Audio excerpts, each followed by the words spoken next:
werd mij gevraagd om als acteur mee te spelen in een theaterproductie getiteld Reizen Jihad. En ik denk dat u nu al voelt aankomen welk aspect van radical thinking we nu gaan benaderen. Daarom ook de Nation of Islam outfit vandaag voor u, speciaal. En tijdens het onderzoek van die voorstelling voor Reizen Jihad hebben we dus gesproken met heel veel mensen die heel rechtstreeks in contact stonden met Syrië-strijders. Dat waren moeders, dat waren politiepsychologen. En we hebben toen ook gepraat met een teruggekeerde Syrië-strijder zelf. In Vlaanderen was die best bekend, Younes, een hele bijzondere jongen. En maar als we het dan hebben over radicalisering, daarvoor had ik ook een beeld van radicalisering. Totdat ik eigenlijk met die jongen ben gaan praten, wij zijn ermee gaan praten en dan besef je ineens dat het beeld dat wordt opgehangen in de media van een geradicaliseerde jongere, dat zit best wel ver weg van de djellaba-dragende, baard, groeiende. Dat zit er best wel ver vanaf. De jongen die wij spraken was heel kalm, beheerst, maar zei tegelijkertijd de meest absurde dingen, maar op de meest kalme en beheerste manier. En toch, there was something off. Onze volgende spreker, Andrea Karch, is een masterstudente ontwerpen aan het Sandberg Instituut. En zij doet onderzoek naar extreme gevallen van geradicaliseerde jongeren. De millennials, Generation Y staat weer in de kijker. En zij stelt, ik citeer, I claim that the uprising subcultures, such as the right-wing Nipster movement or the wave of European jihadi youth, is a reaction to what has become the new normal. I put emphasis on the psychology of a generation that turns toward brutal extremism as their dernier, oh, there's French in there, resort to protest and self-identification. Please welcome to the stage, Andrea Karch.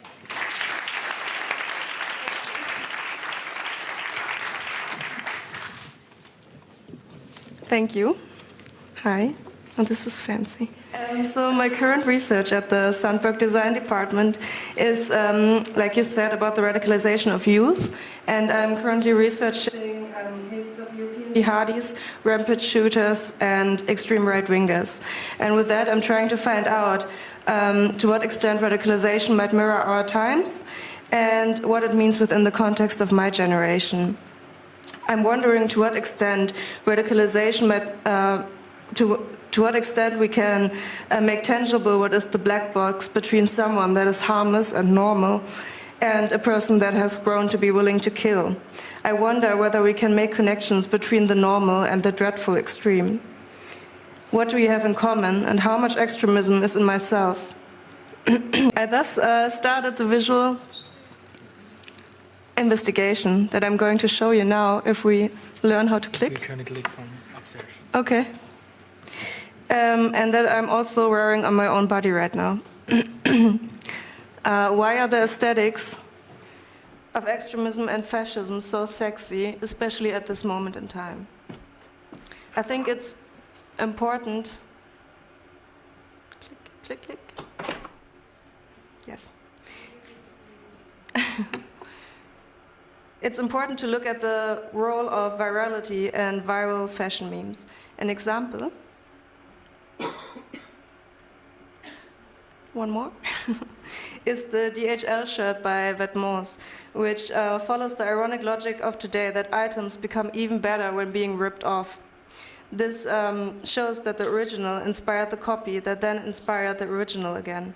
So it's all about the branding without the brand. It's the perfect statement, anti-statement. Going viral today is a sign of cultural and political relevance. Click. Thanks. Another example is the Treasure shirt, or, click, brands like Adidas, click, Nike, click, Palace, click, and so on, which enjoy popularity in all kinds of scenes and also in extremist circles. Click, click, click, click.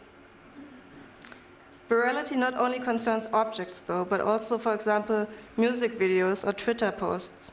Click, click, click. An example is Drake dancing in his Hotline Bling video that was made with the intention to go viral all along. Click. Or posts of ISIS fighters posing with kittens. There's also the combination of viral fashion and political statements, though. Click. An example is Gosha Rubinsky. Russian culture today almost seems to have become a fetishized dystopia in Western media, and what people call postmodern, post-Soviet youth style, has become an obsession on and offline. While his clothes are defined by the ironic play with tags, like the hammer and sickle symbol, click. Gosha's collections seem to describe the discrepancy between geopolitics, consumerism, and youth culture. Click.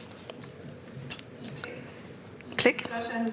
Gosha himself says, though, that the fashion show is an illusion and not reality. His customers seem not to bother too much about political correctness either, but rather about putting their own meaning on top of someone else's meaning. Click. Brands like Supreme, Palace, and Gosha are above the system. Click. As might be the case with the imitation of radicality, like displayed on my own body as well. Click. Or a true jihadi's everyday life, joyfully twittering about M&Ms, Coca-Cola, and Snickers. Click. On the other hand, there's also viral fashion that carries direct political statements, though. An example is the High Peace Palestine logo, which is a rip-off of the skate brand Palace. It claims that we are not an egocentric selfie generation, but one that is willing to wear the politics on their sleeve. Click. Another example from the art world would be Wolfgang Tillmann's T-shirts to support the Brexit Remain campaign. Click. Click. Click. Fatal extremist events are also directly subject in artistic creation. An example is Sia and Kendrick Lamar's The Greatest music video. Click. The party crowd is struggling for freedom together, but then defeated and gunned down on the dance floor in the end. Click. Click. It's an allusion to the Orlando Pulse Club massacre, and specifically interesting, I think, in the context of complicated and obscure layers of culture and appropriation. Just think about it. An allegedly homophobic, yet seemingly homosexual himself, American man with an Afghan father, shoots innocent visitors of a club he himself frequently visited on a Latin music night in the United States, while he apparently justifies his actions with the cause of political jihad. Click. Layers culminate: gender politics, sexuality and hate crime, political events, recruiting strategies, religious and social backgrounds, racism, but most of all probably psychological issues rather than political or religious ideology. Click. Similar layers of cultural appropriation and politically charged symbolism are seen on Taylor the Creator's T-shirt, for example, on which you see the Celtic cross in LGBT colors. Although Tyler has been accused widely of being homophobic and sexist, he was one of the first to publicly support Frank Ocean after coming out as queer. He says, words like faggot are just words they don't mean anything anymore. Click. It seems that a lot of his work and his writing is actually just serving a satirical postmodern irony rather than promoting political ideology. Click. Similar phenomena can be seen on social media platforms like Instagram, where it is all about becoming a label yourself by bringing together all kinds of labels within your own body or one photo. Click. An example is Herrenscheide from Berlin on Instagram. His feed seems like the fetishism of violence, radicalization, extremism, and sexuality. Click. And Judaism. While clothing and lifestyle ranges from S&M to the skinhead scene to goth to techno, he wears anything from a balaclava to a suit to track pants and blue sunglasses. Click. Click. In comparison to Mickey Blanco, though, he almost always appears very masculine. Click. Click. Between German bratwurst and wheat, six-packs, to the Star of David, to the Iron Cross, to knives, guns, a sex sling, and image captions like #Gaza striptease. His Instagram feed seems to be a highly charged mix of the LGBT club scene, warfare, our current media landscape, global tensions, and cuddles with friends. Click. Symbols thus are being abstracted, they become de-attributed. In between the mentioned bizarre pomo irony, charged cultural appropriation, role play and over-identification, borders between reality and fiction, the on and off line, normal and terror are blurred. Click. The two worlds, the one of dreadful terror and the one of the rather harmless imitation of radicalization, seem to have more in common than we might believe. Click. Which is consumerism, meaning that is being abstracted into a meaningless, violent, or sexually charged surface. And violence as a lashing out against or through symbols rather than reality. Click. Also, that radicality or extremism might be a form of protest or youth subculture. On the one hand, one that is a fashion or lifestyle, and on the other hand, one that might become a deep psychological issue. Click. Both, however, citing an urgency and a new normality in a world out of order, a liquid world of abstraction. Within the collapse, a strong desire for certainty, self-identification, and self-realization. Ich bin Gott. Ich bin Gott. 1, 2, we go. Wait. 1, 2, we go? Do we shoot on 3 or do we shoot on 4? 4. Everybody shoots on 4, you know? Okay. Right. So it's like 1, 2, 3, shoot. Right. It's not 1, 2, bang. It's 1, 2, 3, bang. Okay. Yeah. Gotcha. Shot fired. I think I'm an alien. You had everything you wanted. Your Mercedes wasn't enough. Your vodka wasn't enough. Your trust funds wasn't enough. All people I ever loved abandoned me. Me is a god of sadness. And society is tightening its grip on me. My existence is shit to me. Hey mom, my home wasn't really my home. It was all a setup. I gotta go. Revolution is life against the modern world. Die in your rage. This is life in a democracy. It's just another word like justice, sorry, pity, religion, faith, luck, and so on. Put on your hammer and sickle t-shirt and go skateboarding. There's no such thing as an actual real world. It doesn't matter anymore. You are needed here. To where? Turkey? Will I be able to find thong underwear there? I'm forever sorry. My humanity has a foot fetish. The pornos. And I'm fucking your dead body, your coochie all cummy. I feel like God. I'm free to be the greatest. I'm alive. Masha'Allah, it's paradise. Even if I would come back, I would just eat some kapsalon and sushi. Hi. All right. We are 2 autonomous idiots and we cook. Heil Hitler. Isn't it fun to get the respect we're going to deserve? # New World Entertainment Death Squad. Go vegan. Eggplant. Aubergine. Scheiß Dreckspack. We have human bodies, but we have evolved into one step above you. Fucking human shit. Your tears is our joy. Let death be your slogan. I am the law. Fotze. Terror, I would say. Radical's my anthem. Turn my fucking amps up.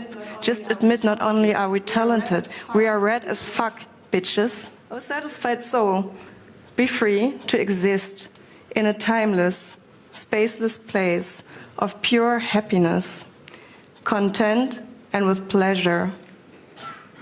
There was a shot fired. I didn't want to do this. I had to do this. Thank you.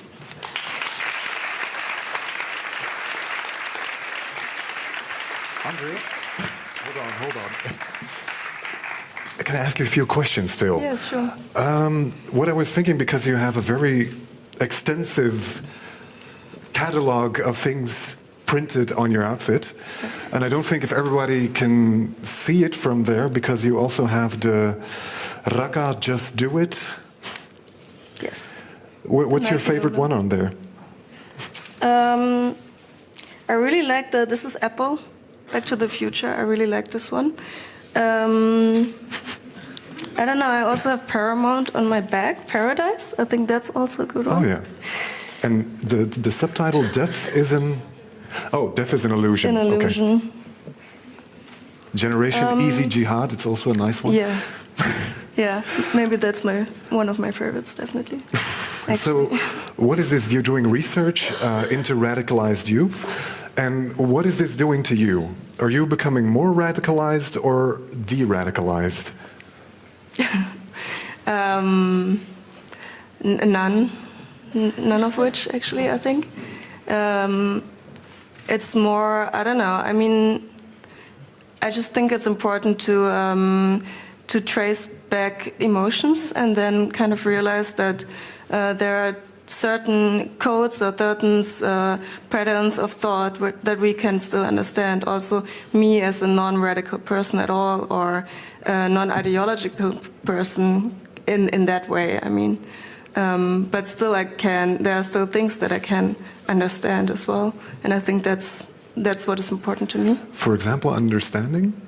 For example, that it's like the whole process of becoming radicalized in this political, ideological way and kind of in a negative way starts with very basic emotions and very basic needs that we all have, whether or not we are willing to be violent or not. And you're a master's student still, so what is your project going to look like? Because you're doing the research right now. Can you inform us? Or not yet? I don't know yet at all. Mm-hmm. But I don't know. I think the next step is to travel and to really get in touch with reality as well. And then You're not in touch with reality right now? I mean, no, it's still quite subjective in a way. It's still also very close to myself, I think. I mean, also the writing is very open and free still, but I think it's also important to really dive into reality, get to know people, and really see if I can prove myself right or wrong as well. Okay, we're very curious about what you're going to do. We wish you all the best of luck. Please give her a round of applause. Andrea Karch.